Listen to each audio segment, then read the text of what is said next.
Hello, welcome back to the lecture series on social issues by To the Point. In this video, we'll be talking about the last part of the violence against women.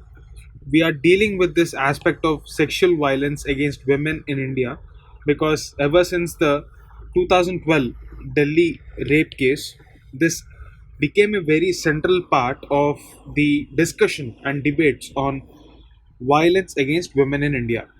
Even the global level media concentrated on the violence in Indian states as well as especially the Delhi case, because if this is the situation in the national capital, what is the situation elsewhere?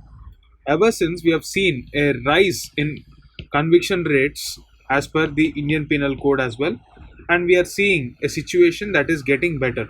Yet, there is a lot of scope for improvement in our country.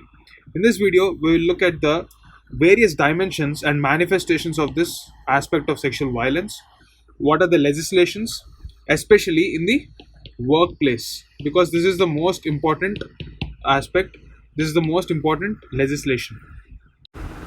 So, what do you understand by the term safety? Is it just about being away from all sorts of physical harm? No, it also includes the mental dimension of our health. So, if you take a look at the World Health Organization's definition of health, it says that health is not just an absence of disease but also physical as well as mental well being. So, when you are talking about safety, we are basically talking about well being. Everything that ensures our well being and acts as a hindrance to our well being is considered to be unsafe. So, safety is just that well being, both physical and mental. So, the physical aspect includes every act of aggression or violence against women. It also includes very awkward situations like stalking and voyeurism. And the next aspect is the mental dimension in tandem with the definition laid down by the World Health Organization. So, fear and anxiety associated with the anticipation of violence in an urban public space. Even today, we witness a lot of hesitation from women to travel alone after a particular point of time in the evening. One of the major reasons is the lack of safety and the perception of safety in our society. What happens as a result is that women and children tend to give up on their jobs, they tend to give up on their education despite doing very well. As a result, their non participation will eventually reduce the productivity of the entire economy. So, it is not just a personal problem, it is also a social problem. And for this very reason, safety in public spaces ranks a close second after domestic partner violence and sexual violence with respect to women's safety concerns. When we're talking about public spaces, it just does not mean office, it is also about areas where women travel and transport. The transport sector is also a part of this public space. It is also including any place where women are present outside their home. So, the perception of safety in a society can be gauged by the level of safety a woman feels in that public domain. So, that is the measure of development in our society in the present scenario. So, if you take a look at the statistics, we have NCRB, that is the National Crime Record Bureau. In the 2020 report, which speaks about data of 2018 and 19, this report shows a stark increase in violence against women in India, whether it is in the form of dowry deaths, whether it is in the form of sexual harassment or torture, rape, and domestic violence. So, what is the exact definition as per UN? We have not discussed. UN says that violence against women is any act of gender based violence that results or is likely to result in harm. But we speak about women in the context that Indian society majorly deals with the problems of women. Violence against women is therefore not just a socio-economic problem, it is a developmental problem, and it can lead to questions of morality in our society. Violence against women occurs throughout her life cycle, right from pre-birth.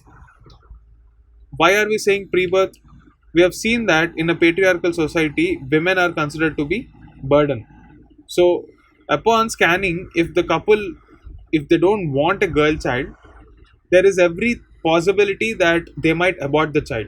So, right from the pre-birth, infancy, adolescence, adulthood, and even to the old age, as Amartya Sen puts it, from womb to tomb, she faces violence and workplace. Even in the 21st century, the problem is this harassment of women. In the previous video, we have discussed how uh, urbanization is a prerequisite for development of our country. By 2050, we will witness a scenario where more than 50% of the population resides in urban areas. In such a scenario, if you leave out women who constitute nearly 50% of our population, you would be a very unproductive economy. And India does not want to be in such a scenario. She wants to be one of the global leader and set an example for inclusive development.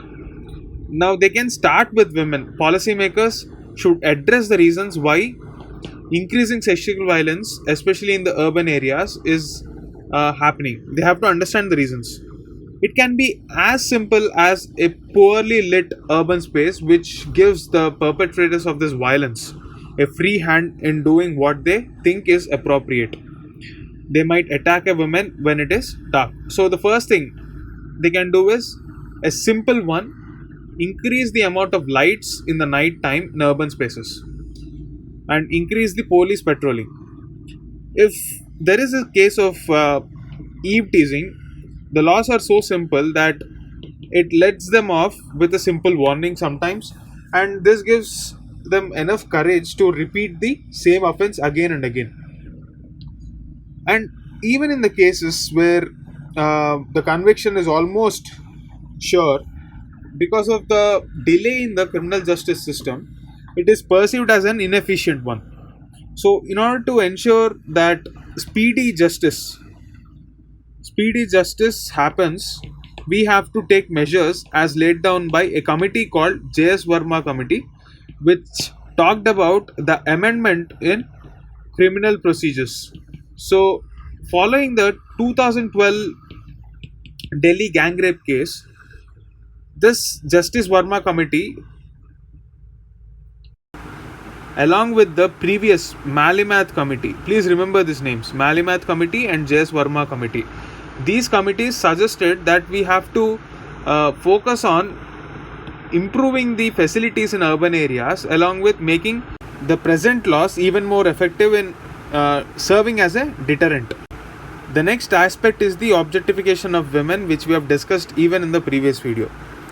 In the advertising world, commodification of women, or the promotion of gender biased stereotypical depiction, this leads to increased sexual violence against women. The last problem is lack of empathy or apathy. So, without even understanding the problems of women, a lot of times it so happens that we tend to stereotype them, or even typecast them, or say that they are playing the victim card. And this sort of a rhetoric will not help the cause of decreasing the sexual violence. So it also has something to do with public perception and public opinion. In this context, the state or the government plays a very significant role in sensitizing the public as well as its institutions. So these are the reasons why sexual violence is increasing in the urban spaces. Now, the public space also includes our workplace. So how does the status of women change when it comes to workplace? First of all, why are we considering workplace to be a significant dimension of our legal structure? It is because of the simple fact that we spend 8 to 10 hours of our day out of the 24 hours, one third of our life is spent at workplace, and we're talking about the working women. So apart from the fact that it is so important that it occupies 30% of our life, it is also important because from the dimension of women, 24.4% of the total workforce in our country is women. So if you don't address such a significant amount of population and their grievances, obviously the productivity would significantly fall down. It affects all professions and sectors, and especially poor women, because they can be exploited because they don't have many opportunities. So understanding the concerns of women and the possibility of sexual harassment at workplace, the women would be in such a state that they can't even complain because they fear that they might lose their job. What if the perpetrator of this sexual violence is the boss himself?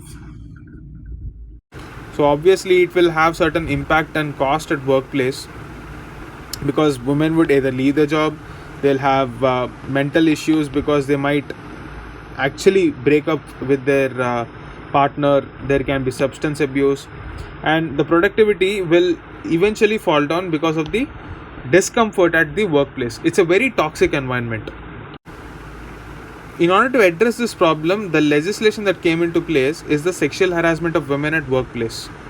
So this law makes stalking, voyeurism and acid attacks an explicit crime for the first time.